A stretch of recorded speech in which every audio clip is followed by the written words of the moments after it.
तो गाइज आज हम लोग को देखना है absorption of water by root from the soil, मतलब कि कैसे वाटर एब्जॉर्ब होता है by the root from the soil. अब ये तो हमने देखा था कि कौन कौन से टाइप के जो वाटर होते हैं, कितने टाइप के वाटर्स जो है रूट्स अपने उन्हें एब्जॉर्ब करते हैं। तो हमने देखा था कि हाइग्रोस्कोपिक वाटर था, ठीक है, फिर हमने देखा ग्रेविटेशनल वाटर था, फिर हमने देखा कि ऐसे बहुत सारे टाइप के वाटर्स, हमने टोटल 4 टाइप के वाटर्स गाइस देखे थे। ठीक है, आपने अगर इसकी पहले की वीडियो नहीं देखी तो प्लीज जाओ उसे वॉच जरूर करना, ठीक है, मैंने ऑलरेडी डाल दी है। तो गाइस आज हम लोग को देखना है कि रूट आखिर उन वाटर को, जैसे कि अभी कैपिलरी वाटर है उसको अपना जो रूट है वो ज्यादा एब्जॉर्ब करता है, ठीक है, कैपिलरी या फिर कंबाइंड वाटर रहेगा तो उसको भी, ठीक है। तो ये बात आपको फोकस करनी है कि जो रूट है वो कैसे वाटर को सॉइल से कैसे एब्जॉर्ब करता है। तो ये गाइस जो ये है फिजिकल प्रोसेस, एग्जैक्टली अगर मैं कहूं तो ये जस्ट एक फिजिकल प्रोसेस है, ठीक है। जो रूट है, अभी देखो हमने ऑलरेडी देखा था कि रूट होते हैं, रूट हेयर्स होते हैं, जो छोटे छोटे रूट हेयर्स होते हैं, रूट के पास रूट हेयर होते हैं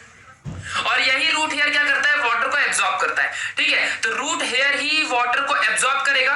तो इसके लिए ये क्या करता है, मतलब ये फिजिकली करता है ना, ऐसा जादू तो थोड़ी है, ये फिजिकली परफॉर्म करता है। तो ऐसे प्रोसेस को हम फिजिकल प्रोसेस कहते हैं और इस फिजिकल प्रोसेस में मेनली 3 टाइप के प्रोसेस इन्वॉल्व होते हैं।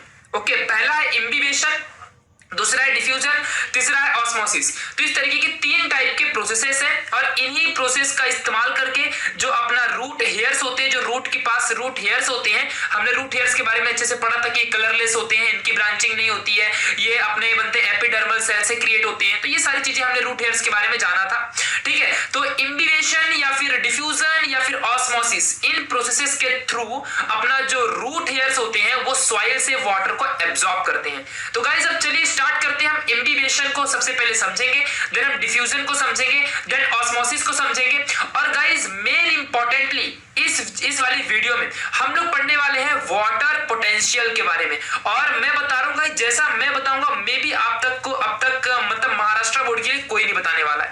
मैं पहले बता रहा हूं, बहुत ही इंपॉर्टेंट, बहुत ही कंफ्यूजिंग करने वाला टॉपिक वाटर पोटेंशियल है।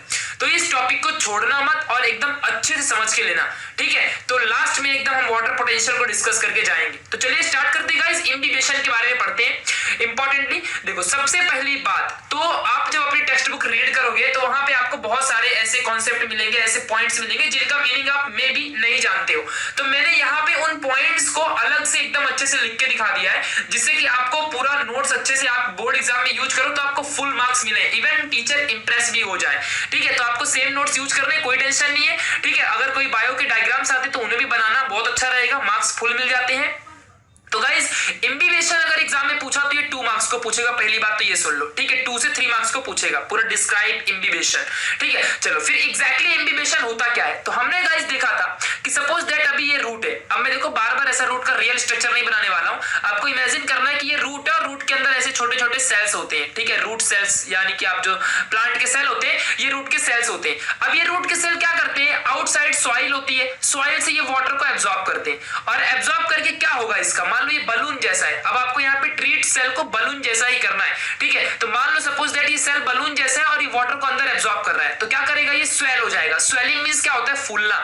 आपको सपोज किसी ने काट लिया तो आपकी बॉडी में स्वेलिंग हो जाती है, कुछ वैसे ही स्वेलिंग हो जाती है, ठीक है। तो इम्बिबेशन एग्जैक्टली क्या होता है कि it is a swelling of या फिर swelling up of hydrophilic colloids due to adsorption of water. अब आप बोलोगे ये एडजॉर्प्शन क्या है, आपने सुना होगा एब्जॉर्प्शन के बारे में, आपने एब्जॉर्प्शन के बारे में सुना होगा, आपको यहाँ पे एडजॉर्प्शन के बारे में नहीं पता होगा। ये दोनों अलग अलग कॉन्सेप्ट है, आपने इसे 11th में केमिस्ट्री में पढ़ा होगा, ठीक है, एब्जॉर्प्शन एंड एडजॉर्प्शन के बारे में। तो गाइस सुन लो एग्जैक्टली ये चीजें क्या होती है। सपोज दैट कि आपके पास एक बीकर है, बीकर के अंदर वाटर भरा हुआ है, ठीक है, यहाँ पे आपके सामने ये वाटर भरा हुआ है। अब देखो एग्जैक्टली एडजॉर्प्शन और एब्जॉर्प्शन समझना। मान लो कोई सॉल्यूट मॉलिक्यूल आप अंदर डाल रहे हो तो वो पानी के अंदर जाएगा और अंदर पानी के मॉलिक्यूल्स के साथ क्या होगा, यहाँ पे क्या होगा, एकदम घुल जाएगा, सॉल्यूशन क्रिएट कर देगा अंदर जाने के बाद। But what about adsorption, adsorption क्या होता है, जब कोई भी आप मॉलिक्यूल डालोगे ना तो वो सरफेस में ही रहेगा, अंदर नहीं जाएगा, समझा कि नहीं। टोटली कंप्लीटली अंदर जाके डिसॉल्व नहीं होगा, वो क्या रहेगा, सरफेस में ही रहेगा, ऊपर ही रहेगा। मतलब जो वाटर का या कोई भी लिक्विड रहने दो उस, या कोई मटेरियल भी है या कोई सब्सटेंस भी है, तो उसके ये सरफेस में ही रहेगा। इसको कहते हैं एड्सॉर्प्शन, समझा।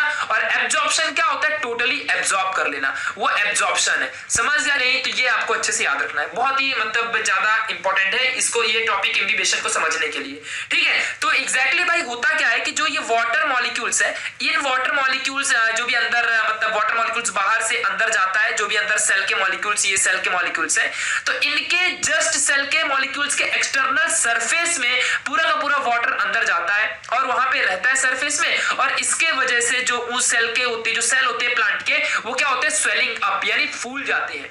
अब आप बोलोगे कि ये हाइड्रोफिलिक कोलॉइड्स क्या है, तो कोलॉइड्स एग्जैक्टली गाइस जिलेटिनस एक मतलब सब्सटेंस होता है जो जेली लाइक होता है, समथिंग जिलेटिनस सब्सटेंसेस जिसमें कंसिस्टेंसी मेंटेन्ड होती है, तो ऐसा एक कोलॉइड्स होता है, ये बात ध्यान रखना। और हाइड्रो मींस होता है water, philic, philic means attraction, यानी कि एक ऐसा हाइड्रोफिलिक कोलॉइड्स जो वाटर के टुवर्ड्स अट्रैक्ट होता हो, एक ऐसा जेली लाइक सब्सटेंसेस जो वाटर के टुवर्ड्स अट्रैक्ट होता हो due to adsorption of water. जब कभी भी कोई भी सेल वाटर को एड्सॉर्ब करेगा, एब्सॉर्ब नहीं, एड्सॉर्ब करेगा। एड्सॉर्ब मींस ओनली इतना हद तक, इतनी लिमिटेशन कि वो सिर्फ सरफेस में ही वाटर रहेगा, समझा। तो ये एड्सॉर्प्शन करेगा, उस टाइम पे जो हाइड्रोफिलिक कोलॉइड्स होंगे उनके वजह से सेल्स में स्वेलिंग अप होती है। इसी प्रोसेस को हम इम्बिबेशन कहते हैं। इनडायरेक्टली सिंपल वर्ड में कहूं तो जो सेल्स हैं वो बाहर से वाटर मॉलिक्यूल को अंदर एब्सॉर्ब करते हैं और सेल स्वेलिंग अप हो जाते हैं, एड्सॉर्ब करते हैं, बोल रहा हूं बार बार, एब्सॉर्ब नहीं, ठीक है। तो याद रखना एड्सॉर्प्शन की डेफिनेशन जी, तो यहाँ पे आप रीड कर सकते हो, आपको खुद ही पता है कि एक ऐसा प्रोसेस है जिसमें अधेशन ऑफ मॉलिक्यूल्स और dissolve to the solid surface, मतलब जो मॉलिक्यूल्स है इसमें अधेसिव फोर्स होता है। और मैंने पहले ही बताया कि एग्जैक्टली भाई अधेसिव फोर्स क्या है, यानी कि the force of molecules between unlike molecules, यानी कि दो, या फिर आप बोल सकते हो कि forces of the two molecules with two unlike molecules, मतलब दो फोर्सेस है और वो मतलब कोई भी दो मॉलिक्यूल्स है और उनके बीच में कोई भी अट्रैक्शन है फोर्स का, बट ये दोनों मॉलिक्यूल डिफरेंट होने चाहिए और इनके बीच में जो भी फोर्सेस है वो आपका कौन सा फोर्सेस कहलाएगा, वो अधेसिव फोर्स कहलाएगा। तो यहाँ पे जो मॉलिक्यूल्स का अधेशन होता है वो यहाँ पे मॉलिक्यूल्स का अधेशन होता है और सॉलिड सरफेस में होता है, ये बात ध्यान रखना अच्छे से, ठीक है। यानी कि कोई भी डिसॉल्व होंगे तो अंदर तक नहीं जाएंगे, यहाँ पे अंदर तक घुलेंगे नहीं, यहाँ की वो बाहर से ऊपर सरफेस में ही रहेंगे जो मॉलिक्यूल। तो ऐसे वाले सॉल्यूशन को, ऐसे वाले जो प्रोसेस है, इसे हम क्या कहते हैं, डिफ्यूजन या फिर एड्सॉर्प्शन कहते हैं, ठीक है, ये बात ध्यान रखना। और ये नॉर्मली कहाँ पे होता है, सरफेस एरिया ऑफ मटेरियल में, मैंने बता ही दिया ऑलरेडी, ठीक है।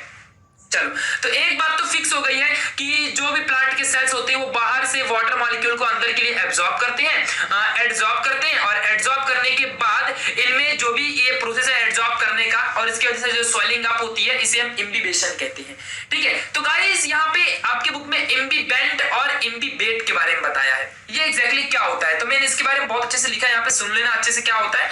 तो जो इम्बिबेंट होते हैं ना, ये बात ध्यान रखना, जो भी चीज है, मान लो मैं सेल हूं और मैं किसी चीज को बाहर से एब्सॉर्ब कर रहा हूं, ठीक है, बाहर से मैं किसी चीज को, छोटे छोटे मटेरियल्स को मैं अंदर एब्सॉर्ब कर रहा हूं, ठीक है, यहाँ पे ध्यान देना अच्छे से। तो जैसे जैसे मैं एब्सॉर्ब करूंगा यहाँ पे, तो ये मॉलिक्यूल्स अंदर आएंगे, तो जिसे मैं एड्सॉर्ब कर रहा हूं उसे मैं इम्बिबेंट कहूंगा, और मैं क्या कर रहा हूं, मैं एड्सॉर्ब कर रहा हूं ना, तो मैं इम्बिबेट कहलाऊंगा। यानी कि जो एड्सॉर्ब करता है वो इम्बिबेट है और जो चीज एड्सॉर्ब होती है वो इम्बिबेंट है। तो इम्बिबेशन प्रोसेस में कुछ हाइड्रोफिलिक कोलॉइड्स होते हैं जो वाटर के साथ साथ यहाँ पे एड्सॉर्प्शन करते हैं, एड्सॉर्ब होते हैं on the surface of the molecules of और द प्लांट सेल्स, ठीक है, रूट सेल्स जो होते हैं, ठीक है, तो इनमें एड्सॉर्ब होते हैं और जो इसमें एड्सॉर्ब होता है लाइक वाटर और एनी लिक्विड मटेरियल, उसे हम इम्बिबेंट कहते हैं, और जो इसे एड्सॉर्ब करता है उसे हम इम्बिबेट कहते हैं, ठीक है, ये बात समझ लेना। जो गाइस रूट हेयर्स होते हैं ना, रूट हेयर्स ही तो मेनली वाटर को एड्सॉर्ब करते हैं, ठीक है। तो जो रूट हेयर्स होते हैं ये नॉर्मली पैक्टिन कंपाउंड से या फिर सेलुलोज से बनते हैं। अब सेलुलोज क्यों होता है, तो इसके पहले की वीडियो में भी मैंने क्वेश्चन पूछा था, बहुत लोगों ने कमेंट भी करके बताया है कि सेलुलोज ही क्यों, ग्लूकोज क्यों नहीं। तो ग्लूकोज गाइस एनिमल सेल्स में या फिर ह्यूमन बीइंग्स में एनर्जी का मॉलिक्यूल है, बट सेलुलोज भी और ग्लूकोज दोनों कार्बोहाइड्रेट है, ऐसी बात नहीं है, बट सेलुलोज जो होता है ये प्लांट सेल्स के अंदर एनर्जी का सेल है, और जो ग्लूकोज है ये ह्यूमन बीइंग्स या एनिमल्स इनके अंदर होता है, ठीक है, ये बात ध्यान रखना, ठीक है। तो रूट हेयर जो होता है ये किससे बने होते हैं, पैक्टिन कंपाउंड से या फिर सेलुलोज से। सेलुलोज तो होना बहुत ही लाजमी सी बात है, रहेगा ही रहेगा, ठीक है, ये बात ध्यान रखना। चलो, तो फाइनली आपको समझ चुका है कि इम्बिबेशन क्या है। बाहर के सॉइल मटेरियल से वाटर मॉलिक्यूल को अंदर एड्सॉर्ब करना, यही कहलाता है इम्बिबेशन। और इस एड्सॉर्प्शन की वजह से जो भी स्वेलिंग अप होती है, ये इसका रिजल्ट है ऑन दिस सेल। ठीक है, मतलब जो सेल होते हैं वो स्वेलिंग आउट यानी स्वेल अप हो जाते हैं, यानी कि फूल जाते हैं जब ये वाटर को अंदर एब्जॉर्ब करते हैं। जब पानी को अंदर ये एब्जॉर्ब कर लेते हैं तो ये क्या हो जाते हैं, स्वेलिंग अप यानी फूल जाते हैं। ठीक है, और ऐसा कब तक होगा, जब तक कि इक्विलिब्रियम मेंटेन ना हो जाए, यानी कि जो अंदर का यहाँ पे प्लांट सेल है, जो उसका खाली जगह थी, वहां पे जब तक इक्विलिब्रियम मेंटेन ना हो जाए, यानी कि बाहर का सेल, बाहर का पानी मॉलिक्यूल जो भी रहेगा वाटर, तब तक ही अंदर जाएगा जब तक कि अंदर का कोई मॉलिक्यूल फील्ड अच्छे से भर ना जाए। समझ गया, यानी इक्विलिब्रियम जब तक मेंटेन ना हो जाए तब तक इम्बिबेशन कंटिन्यू रहता है। ठीक है, तो ये पहला स्टेप हो गया अपना, रूट हेयर कैसे वाटर को एब्जॉर्ब करते हैं। सेकंड प्रोसेस है गाइस डिफ्यूजन के बारे में, और इसके रिलेटेड एग्जाम में 3 मार्क्स को क्वेश्चन पक्का आता है, मोस्टली आता ही है। ठीक है, तो डिफ्यूजन एग्जैक्टली क्या होता है ये समझना अच्छे से, बहुत ही अच्छे तरीके से बता रहा हूं, ध्यान देना। मान लो गाइस, यहाँ पे ध्यान देना अच्छे से कि कोई भी ये एक सेल है। ठीक है, ये सेल है, खाली सेल है, और इसके अगल बगल छोटे छोटे वाटर के मॉलिक्यूल्स हैं। ठीक है, छोटे छोटे वाटर के मॉलिक्यूल्स है। ठीक है, यहाँ पे एम्प्टी स्पेस है, यानी कि इसके अंदर का जो कॉन्सेंट्रेशन है वो कैसा है, लो कॉन्सेंट्रेशन है, और इसका कॉन्सेंट्रेशन कैसा है, पानी का जो बाहर सॉइल में, मिट्टी में पानी है, उसका हायर कॉन्सेंट्रेशन है। तो अभी यहाँ पे क्या होगा, ये चीज थोड़ा सा आपको समझनी है। ठीक है, ध्यान देना अच्छे से। तो गाइस यहाँ पे देखो, ये सेल है, सिंपल से वर्ड में पहले मैं डिफ्यूजन का मीनिंग बता दूं। डिफ्यूजन सिंपल वर्ड में क्या होता है कि मूवमेंट या फिर माइग्रेशन। क्या होता है, माइग्रेशन। माइग्रेशन मतलब एक जगह से दूसरे जगह जाना। ठीक है, माइग्रेशन किसी भी चीज का एक जगह से दूसरे जगह जाना। ठीक है, तो ये होता है माइग्रेशन। ठीक है, तो डिफ्यूजन मतलब क्या होता है, एक जगह से दूसरे जगह पे जाना आना, ऐसा होता है डिफ्यूजन का मतलब। यानी कि तो अभी यहाँ पे हम प्लांट फिजियोलॉजी के बारे में पढ़ रहे हैं, तो प्लांट फिजियोलॉजी के केस में क्या होता है कि अगर वाटर मॉलिक्यूल बाहर है तो वाटर मॉलिक्यूल अंदर अपना प्लांट का सेल, रूट हेयर का जो सेल है, एपिडर्मल जो सेल्स है, ये कैसे नॉर्मली एम्प्टी है, यानी इनका कॉन्सेंट्रेशन कैसा है, बहुत लो है, और बाहर पानी सॉइल के फॉर्म में, कंबाइंड फॉर्म में, कैपिलरी वाटर के फॉर्म में प्रेजेंट है यहाँ पे। तो अब ये वाटर अंदर जाएगा, तो अंदर कैसे जाएगा, तो कभी भी प्लांट वाटर यहाँ पे हायर कॉन्सेंट्रेशन है ना, तो हायर कॉन्सेंट्रेशन से लोअर कॉन्सेंट्रेशन में क्या होता है, डिस्पर्स होता है। डिस्पर्स मींस स्प्रेड होना, फैलना। समझ गया, तो पानी बाहर से अंदर की तरफ क्या होगा, स्प्रेड होगा, और ये पूरा का पूरा जो सेल है ये भर जाएगा, फिल्ड हो जाएगा वाटर से। समझा कि नहीं, क्या हो जाएगा, ये फिल्ड हो जाएगा, बिकॉज ये खाली था ना, पहले क्या था, खाली था, यानी कि ये प्यासा था पानी के लिए, थर्स्ट था इसके अंदर। क्या था, थर्स्ट। थर्स्ट मींस प्यास होती है। ठीक है, या आप समझ सकते हो अभी, तो थर्स्ट था इसके अंदर, और पानी इसके अंदर आके फिल्ड हो जाएगा। समझ गया कि नहीं, तो जब पानी इसके अंदर आके फिल्ड हो जाएगा तो ये जो मॉलिक्यूल्स है, ये मॉलिक्यूल क्या रहेंगे, ये जो सेल्स है, पूरा सेल्स जो भी अपना यहाँ पे प्लांट सेल्स आप कह सकते हो, तो ये पूरा का पूरा क्या हो जाएगा, भर जाएगा। ठीक है, और इसकी पूरी सेल वॉल एकदम स्ट्रेच हो जाएगी। स्ट्रेच समझ सकते हो, जैसे बलून में आप पानी भर दो तो कैसे वो आउट स्ट्रेच हो जाता है, तो वैसे ये भी क्या हो जाएगा, स्ट्रेच्ड हो जाएगा। ठीक है, ये बात आपको समझ के रखनी है, तो ये बात आपको हमेशा ध्यान रखनी है। तो इस तरीके से ये डिफ्यूजन है। तो एग्जैक्टली भाई हम लोग को पता है कि वाटर ऑलवेज ट्रांसफर, या कोई भी liquid always transfer from the higher concentration to the lower concentration. तो यहां पर भी वही हुआ है, मैंने पहले ही बताया कि डिफ्यूजन मींस मूवमेंट होता है। ठीक है, तो डिफाइंड एज द मूवमेंट, जो डिफ्यूजन है इसकी डेफिनेशन यही एग्जाम में लिखना। ठीक है, तो defined as the movement of ions और मॉलिक्यूल्स और atoms of a substance from region of their higher concentration to the region of their lower concentration. यानी कि किसी भी आयंस का, मॉलिक्यूल्स का, एटम्स का, या फिर कोई सब्सटेंस का, जो भी है atom science, molecules of the substances, वो हमेशा हायर कॉन्सेंट्रेशन से लोअर कॉन्सेंट्रेशन में ही क्या होते हैं, ट्रांसफर होते हैं। तो ये बात आपको हमेशा ध्यान रखना है, और इसी माइग्रेशन को हम डिफ्यूजन कहते हैं। ठीक है, चलो याद रखना। तो ये गाइस, ये डिफ्यूजन प्रोसेस कब तक होगा। ठीक है, यहाँ पे ऐसा नहीं कि कोई एड्सॉर्प्शन हो रहा है लाइक इम्बिबेशन, यहाँ पे कोई भी इम्बिबेशन जैसा एड्सॉर्प्शन नहीं हो रहा है, यहाँ पे जस्ट डिफ्यूजन हो रहा है। समझ गया, जस्ट बाहर के मॉलिक्यूल्स अंदर की तरफ आ रहे हैं, और अंदर का सेल क्या हो रहा है, फील हो रहा है, भर रहा है। समझ गया, फील्ड हो जाएगा और ये भर जाएगा। ठीक है, चलो, तो डिफ्यूजन यहाँ पे कब तक कंटिन्यू रहेगा, जब तक कि यहाँ भी इक्विलिब्रियम मेंटेन ना हो जाए, अंदर के सेल जब तक ये भी प्रॉपर तरीके से फिल्ड ना हो जाए। ठीक है, ये बात ध्यान रखना अच्छे से।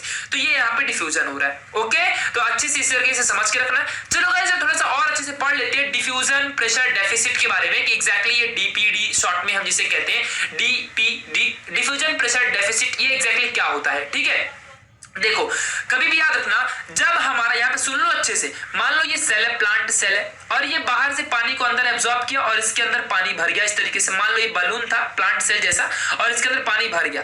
जब पानी भरेगा तो जो इसके आउटर ये जो लेयर है, आउटर जो लेयर है इसकी, ये आउटर लेयर में क्या होगा, आउटर लेयर में यहाँ पे ध्यान देना, ये क्या होगा, आउट स्ट्रेच होगी, स्ट्रेच फोर्स, एक प्रेशर इसके ऊपर वॉल्स में अप्लाई होगा। समझ गया, ये इसके ऊपर यहाँ पे स्ट्रेच अप्लाई होगा, ठीक है। और इसके वजह से ये सेल क्या बन जाएगा, टर्जिड बन जाएगा। क्या बन जाएगा, इसे टर्जिड सेल क्या बन जाएगा, टर्जिड। टर्जिड में समझ रहे हो ना, एकदम भरा हुआ ऐसा सेल बन जाएगा, ये टर्जिड बन जाएगा। और इसकी वजह से जो ये सेल है बाहर का जो सेल वॉल है, ये क्या रहेगी, एकदम आउट स्ट्रेच्ड फील करेगी, ठीक है। ये तो भरे हुए सेल की बात हो गई। बट अगर मान लो अपना कोई भी सेल है वो खाली है, मान लो मुझे प्यास लगी है और मेरा पूरा पेट खाली है, पानी चाहिए मुझे, ठीक है। तो मैं क्या फील करूं, मैं थर्स्ट फील करूंगा, थर्स्ट यानी प्यास फील करूंगा। तो मैं अगर मुझे बाहर से पानी मिल जाएगा तो जब मैं पानी यहाँ पे क्या करूंगा, पी लूंगा, मैं पानी को ड्रिंक करूंगा जैसे ही, तो मेरे अंदर जब वो पानी जाएगा तो मेरी थर्स्ट खत्म हो जाएगी। और वो जो पानी मेरे अंदर गया है तो उसके वजह से जो भी प्रेशर अपनी वॉल्स में अप्लाई होगा, ठीक है, तो वो मेरा थर्स्ट वाला प्रेशर कहलाएगा। और वो प्रेशर मान लो अगर डिफ्यूजन की वजह से आया हो तो वो डिफ्यूजन प्रेशर डेफिसिट कहलाएगा। समझा कि नहीं, ये बात ध्यान रखना। यानी कि जो डीपीडी टर्म है actually the thirst of this cell, किसी भी सेल की कितनी प्यास है, वो कितना अमाउंट ऑफ वाटर को एब्जॉर्ब कर सकता है, जितनी थर्स्ट होगी उतना ही पानी अंदर एब्जॉर्ब करेगा वो। समझा, तो कितना अमाउंट ऑफ थर्स्ट है उस सेल का, यानी कितना अमाउंट ऑफ वाटर वो एब्जॉर्ब कर सकता है, एडजॉर्ब नहीं, एडजॉर्ब ओनली इम्बिबेशन में होता है, ओके। तो कितना अमाउंट ऑफ वाटर एब्जॉर्ब कर सकते हैं, यानी सेल के अंदर कितना आएगा। ओनली सरफेस में होता तो हम कहते हैं कि एब्जॉर्प्शन हो रहा है, बट अंदर आ गया यानी कि वो एब्जॉर्प्शन है। समझा अच्छे से, तो यहाँ पे कितना अमाउंट ऑफ मॉलिक्यूल्स एब्जॉर्ब हो रहा है due to thirst of this cell, वही होता है। और वाटर फ्रॉम दिस सराउंडिंग, बाहर से कितना हम वाटर को अंदर गेन कर सकते हैं ड्यू टू थर्स्ट, ठीक है। तो यही हमारा क्या होता है, डिफ्यूजन प्रेशर डेफिसिट, ओके। ये बात ध्यान रखना अच्छे से, बहुत इंपॉर्टेंट है, ठीक है। चलो, तो डिफ्यूजन प्रेशर डेफिसिट डीपीडी, किसी ने पूछा क्या बताओगे व्हाट इज डीपीडी, तो बता देना कि ये डिपेंड होता है थर्स्ट ऑफ द सेल, और कोई भी अपना सेल अपनी थर्स्ट को खत्म करने के लिए कितना अमाउंट ऑफ वाटर को एब्जॉर्ब करेगा फ्रॉम द सराउंडिंग और from the environment, from the soil particles, कितना वाटर को ये एब्जॉर्ब करेगा, ठीक है। वही होता है इसका डीपीडी, ओके। ये ध्यान रखना अच्छे से, बहुत ही इंपॉर्टेंट है, ठीक है। कभी भी याद रखो, जो अराउंड दिस सेल वॉल होता है ना, having more diffusion pressure so that water enter into the cell wall. मतलब सिंपल सी बात है, ये अगर सपोज सेल है, ठीक है, सेल वॉल है, कोई भी बाहर की सेल की वॉल है, और यहाँ पे अगर मान लो बहुत ज्यादा डिफ्यूजन है, मतलब बहुत ज्यादा यहाँ पे वाटर के मॉलिक्यूल्स, और जहां ज्यादा हायर कॉन्सेंट्रेशन है तो यहाँ पे क्या होगा, ज्यादा वाटर के मॉलिक्यूल अंदर आएंगे। समझा कि नहीं, तो ज्यादा अंदर क्या होगा, डिफ्यूजन प्रेशर ज्यादा अप्लाई होगा। मतलब देखो, कहने का मतलब ये है कि अगर मान लो ये अपना सेल है, ठीक है, ये अपना सेल है और बाहर वाटर के मॉलिक्यूल बहुत ज्यादा है और अपना सेल पूरा खाली है। समझा कि नहीं, बहुत ज्यादा वाटर का मॉलिक्यूल है और अपना सेल खाली है। मतलब कहने का मतलब ये है कि भरा हुआ बलून, उसको पैक कर दो, गैस के साथ भरा हुआ बलून, और उसको पानी के अंदर आप डालो। समझ रहे हो मैं क्या बोल रहा हूँ ना, रिवर में जाओ, पानी में, लेक में कहीं घूमने आप गए रहोगे तो वहां पे भरा हुआ आप कोई भी बलून, गैस से भरा हुआ बलून, आप क्या करो उसको अंदर डालो, ठीक है, पानी के अंदर, तो वो थर्स्ट फील करेगा। यानी उसको या तो वो पूरा उसका डेंसिटी कम है तो वो ऊपर आ जाता है फटाक से, बट अगर आप उसको अंदर पकड़ के रखे हो तो जो पानी है ना, वाटर मॉलिक्यूल्स, वो कंटिन्यूअसली क्या करते हैं, ट्राई करते हैं अंदर जाने के लिए, कंटिन्यूअसली चारों डायरेक्शन से, हर डायरेक्शन से ट्राई करते हैं। और इसी की वजह से वो हर डायरेक्शन से जा तो पाते नहीं, क्योंकि सेल वॉल होती है, जो बाहर की वॉल है बलून्स की या कोई भी वॉल है, यहाँ पे प्लांट सेल की बात करूं तो प्लांट सेल की वॉल है, इसकी वजह से अपना प्लांट सेल ऊपर आ जाता है, मतलब जो अपना बलून है वहां पे ऊपर आ जाता है। तो वही फंडा यहाँ पे अप्लाई करो यार, कि बाहर जो भी वाटर मॉलिक्यूल्स है, वाटर मॉलिक्यूल्स का अपना ज्यादा कंसंट्रेशन है, ज्यादा डिफ्यूजन है इनका, और अंदर खाली जगह है, तो ये पानी के मॉलिक्यूल अंदर जाने का कोशिश करते हैं, ट्राई करते हैं। तो ये फटाफट, अब देखो यहाँ पे तो मिट्टी को तोड़ के थोड़ी प्लांट सेल बाहर आ जाएगा, ऐसा नहीं होगा, ठीक है। तो यहाँ पे क्या होगा, ये जो सेल है अपने पास, ये ज्यादा जल्दी एब्जॉर्ब करेगा पानी को, यानी कि इसकी थर्स्ट बहुत ज्यादा होगी। तो समझ रहे ना डीपीडी क्या है, ठीक है, उसकी थर्स्ट क्या करेगी, ज्यादा है, यानी कि जल्दी ज्यादा वाटर को ये एब्जॉर्ब कर लेगा। कब ऐसा होगा, जब डिफ्यूजन ज्यादा रहेगा तो, ठीक है। तो ये बात आप डिफ्यूजन की बात को अच्छे से याद रखना, जो कि बहुत ज्यादा इंपॉर्टेंट है। चलिए थोड़ा सा डायग्राम देख लेते हैं गाइस, तो आपको डीपीडी समझ चुका है, डिफ्यूजन प्रेशर डेफिसिट, ये जस्ट एक थर्स्ट ऑफ द सेल होता है कि कितना अमाउंट ऑफ वाटर को सेल एब्जॉर्ब कर सकता है वही, और उसके वजह से जो भी प्रेशर अप्लाई होगा वही डीपीडी है, ओके। चलो, तो ये जो इन्वायरमेंट है ये आउटसाइड ऑफ द सेल है, बाहर का पार्ट है सेल का, ठीक है। यहाँ पे वाटर मॉलिक्यूल्स भरे हुए हैं, ये देखो आप देख सकते हो वाटर मॉलिक्यूल, और ये एनवायरनमेंट है जो यहाँ पे दिख रहा है आपको इस कलर में, ठीक है, ये एनवायरनमेंट है। फिर ऐसे यहाँ पे देखो सिलेक्टिव पोर्स होते हैं जो सेल वॉल है, ये देखो ये पूरी डबल लेयर सेल वॉल है, मैंने बोला था ना डबल लेयर सेल वॉल होती है, ठीक है। और मान लो ये कोई भी एक सेल है और इसमें से हल्का कहीं ना कहीं पोर्स होते हैं वाटर को अंदर जाने के लिए, हल्के हल्के पोर्स होते हैं, ठीक है, हल्के हल्के पोर्स होते हैं वाटर में, बहुत सारे होते हैं, एक दो नहीं होते, मैं यहाँ पे एक दो ही बना रहा हूँ, ठीक है। तो ऐसे पोर्स होते हैं, इन्हीं पोर्स में से देखो यहाँ पे ये जो ऐसा बनाया हुआ है पोर्स, इन्हीं पोर्स में से वाटर मॉलिक्यूल अंदर जाता है, और ये अंदर का साइटोप्लाज्म है, साइटोप्लाज्म या फिर आप मेम्ब्रेन कह सकते हो, जो मेम्ब्रेन है इसको क्रॉस करके पानी जो है वाटर का मॉलिक्यूल अंदर की तरफ देखो यहाँ पे आ जाता है, अंदर की तरफ वाटर यहाँ पे साइटोप्लाज्म में आके फिल हो जाएगा। ओके, तो ये आपको याद रखना है, ठीक है। तो एनवायरनमेंट से पानी किस तरीके से अंदर आया यही यहाँ पे दिखा रहा है। ये सिर्फ किस वजह से हो सकता है, ये ओनली एंड ओनली डिफ्यूजन की वजह से होता है, ठीक है गाइस। तो हमने पहला प्रोसेस सीख लिया इम्बिबेशन, जिसमें एडजॉर्प्शन हो रहा था। क्या हो रहा था, जिसमें एडजॉर्प्शन हो रहा था, यानी कि वाटर मॉलिक्यूल जस्ट सेल के ऊपर आके ऐसे सरफेस एरिया में बैठ जा रहे थे। सेकंड में क्या हो रहा है गाइस, एब्जॉर्प्शन हो रहा है। एब्जॉर्प्शन में क्या हो रहा है कि अगर बाहर का कंसंट्रेशन ज्यादा है तो जो लिक्विड मटेरियल है वो अंदर की तरफ थ्रू दी पोर्स, इन छोटे छोटे पोर्स जिन्हें हम एक्वापोरिन भी कहते हैं, पोरिन मींस होता है होल, एक्वा मींस वाटर, यानी वाटर की वजह से जो भी होल हो रहा है वो, तो इसकी वजह से पानी अंदर की तरफ आ जाता है ड्यू टू एब्जॉर्प्शन, ये होता है डिफ्यूजन, ठीक है। और ये है एडजॉर्प्शन यानी इम्बिबिशन वाला। अब हम पढ़ते हैं ऑस्मोसिस के बारे में, एग्जैक्टली भाई ऑस्मोसिस क्या होता है, ठीक है। तो चलो ध्यान देना अच्छे से, ये एक टाइप का ऐसा प्रोसेस है, ध्यान देना अच्छे से कि ऑस्मोसिस क्या है, ठीक है। ये it is a process by which water enters into cytoplasm of the root hair cell. मतलब कितना चिंदी सा है ना, ध्यान देना अच्छे से यार, कितना है देखो, ये एक ऐसा प्रोसेस है जिसके थ्रू पानी जो है वो एंटर करता है into the cytoplasm, into the cytoplasm through the cell wall, through the cell wall into the cytoplasm. यही क्या होता है ऑस्मोसिस, यानी एक ऐसा प्रोसेस जिसके वजह से जो पानी है रूट हेयर के थ्रू साइटोप्लाज्म में सेल के एंटर कर जाता है, ठीक है। यही होता है ऑस्मोसिस प्रेशर, ठीक है, या फिर ऑस्मोसिस प्रोसेस जो भी है, ठीक है। मतलब कहने का मतलब ये है कि मान लो अगर ये आपका रूट हेयर है, ठीक है, और अगल बगल यहाँ पे पानी भरा हुआ है, ठीक है, तो एक ऐसा प्रोसेस जिसके वजह से ये वाटर मॉलिक्यूल सेल्स के अंदर साइटोप्लाज्म में, सेल के अंदर साइटोप्लाज्म में क्या हो रहा है, इंटर कर जा रहा है साइटोप्लाज्म में। देखो ये साइटोप्लाज्म है, साइटोप्लाज्म में यहाँ पे इंटर कर जा रहा है, ठीक है, एक ऐसा प्रोसेस। इसी प्रोसेस को हम क्या कहते हैं, इसी प्रोसेस को गाइस हम लोग कहते हैं ऑस्मोसिस। ओके, चलो ध्यान देना अच्छे से। चलो ये भी एक टाइप का ना डिफ्यूजन ही है, बस ये स्पेशल टाइप का डिफ्यूजन है, एक टाइप का ये भी डिफ्यूजन है, डोंट वरी। मतलब इसमें भी बाहर का कंसंट्रेशन बढ़ता है, फिर अंदर पानी अंदर घुस के आ जाता है, ठीक है। मतलब यही चीज यहाँ पर भी सेम हो रही है, बस यहाँ पे एक डिफरेंस ये है कि सेमी परमिएबल मेम्ब्रेन इस्तेमाल की जाती है। यहाँ पे क्या यूज किया जाता है, सेमी परमिएबल मेम्ब्रेन। आपने केमिस्ट्री के चैप्टर नंबर 2 सॉल्यूशन में भी ऑस्मोसिस पढ़ा होगा, वहां पे इस तरीके से एक बॉक्स रहता है, ठीक है, एक बॉक्स के बीच में यहाँ पे हम सेमी परमिएबल मेम्ब्रेन लगा देते हैं। आप बोलोगे सेमी परमिएबल मेम्ब्रेन क्या है, परमिएबल मींस परमिशन देना, सेमी मींस क्या होता है कि हाफ परमिशन, यानी कि सभी मॉलिक्यूल्स को अंदर जाने की परमिशन नहीं है, ठीक है, कुछ ही सिलेक्टिव ही चीजें जाएंगी, यानी कुछ हाफ चीजें ही अंदर जाएंगी, सब चीजें नहीं जाएंगी, सेमी परमिएबल मेम्ब्रेन, ठीक है, यहाँ पे ध्यान देना। और जब भी कभी भी हम सेमी परमिएबल मेम्ब्रेन यूज करते हैं तो इसमें हमेशा लोअर कॉन्सेंट्रेशन से चीजें हायर कॉन्सेंट्रेशन में ट्रांसफर होती है, ठीक है। तो यहाँ पे क्या होगा, जो भी लिक्विड मटेरियल रहेगा वो through the semi permeable membrane, किसके through, through the semi permeable membrane, वो लोअर कॉन्सेंट्रेशन से हायर कॉन्सेंट्रेशन में जो भी लिक्विड रहेगा वो पास होगा, ठीक है।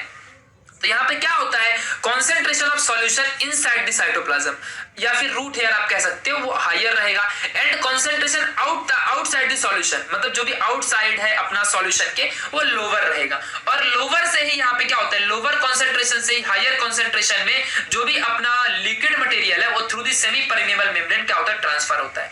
और इसी प्रोसेस को, इसी माइग्रेशन ऑफ सॉल्वेंट, यानी पानी वाटर सॉल्वेंट होता है, ठीक है, इसी सॉल्वेंट के माइग्रेशन को from lower to the higher concentration हम क्या कहते हैं, ऑस्मोसिस। और किसके थ्रू होता है, ओनली एंड ओनली ये सेमी परमिएबल मेम्ब्रेन के थ्रू। मतलब मान लो कि अगर ये कोई सेल है, ठीक है, और अंदर का जो कंसंट्रेशन है बहुत ज्यादा है, अंदर का कॉन्सेंट्रेशन बहुत ज्यादा है, फिर भी बाहर के मॉलिक्यूल जो है यहाँ का लोअर कॉन्सेंट्रेशन है, तो through the semi permeable membrane, मतलब जो सेल वॉल है as a semi permeable membrane work कर रही है, यहाँ से सारे के सारे सेल अंदर की तरफ एंटर करते हैं फिर भी, और इसकी वजह से फिर ऑब्वियस सी बात है कि प्रेशर तो अप्लाई होगा, ठीक है। यहाँ पे क्या होगा, अभी प्रेशर अप्लाई होगा, बट हम देखते हैं कि वो क्या होता है। बट यहाँ पे लोअर कॉन्सेंट्रेशन से हायर कॉन्सेंट्रेशन में वाटर मॉलिक्यूल अंदर ट्रांसफर हुए हैं, ठीक है। और इसी प्रोसेस को हम क्या कहते हैं, ऑस्मोसिस। यही migration of water from lower concentration to the higher concentration by with the help of semi permeable membrane, with the help of semi permeable membrane is nothing but osmosis.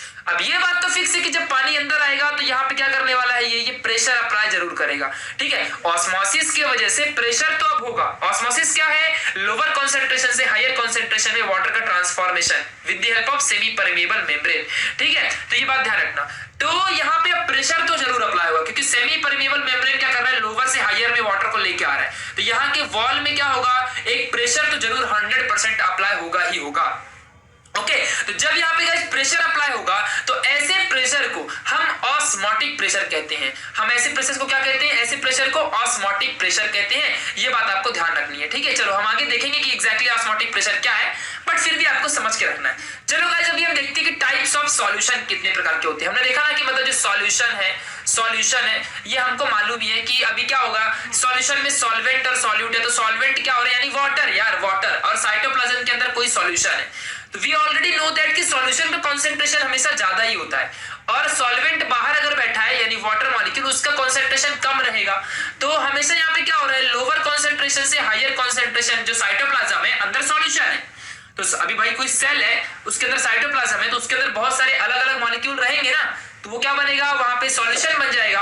तो solution का concentration ज्यादा रहता है और बाहर सिर्फ only pure water है, ठीक है। तो ये पानी जो रहेगा बाहर जाएगा, बाहर से अंदर जाएगा। जब ऐसा होगा तो यानी कि ये क्या कर रहा है, हायर कॉन्सेंट्रेशन में जा रहा है फ्रॉम द लोअर कॉन्सेंट्रेशन, ठीक है। तो ये बात आपको याद रखनी है, यही प्रोसेस होता है ऑस्मोसिस। बट इसकी वजह से क्या होगा, सेल की जो वॉल है यहाँ पे प्रेशर अप्लाई होगा, जिसे हम, और किसकी वजह से ये प्रेशर अप्लाई हुआ, तो ये ऑस्मोसिस की वजह से हुआ, इसे हम ऑस्मोटिक प्रेशर कहेंगे, ठीक है। चलो तो अब गाइस ये सॉल्यूशन की जो बात आई है, तो हम पढ़ लेते हैं कितने टाइप के सॉल्यूशन होते हैं। टाइप्स ऑफ सॉल्यूशन में पहला है हाइपोटोनिक, हाइपरटोनिक एंड आइसोटोनिक। ये हमने ऑलरेडी केमिस्ट्री के चैप्टर नंबर 2 सॉल्यूशन में किया है।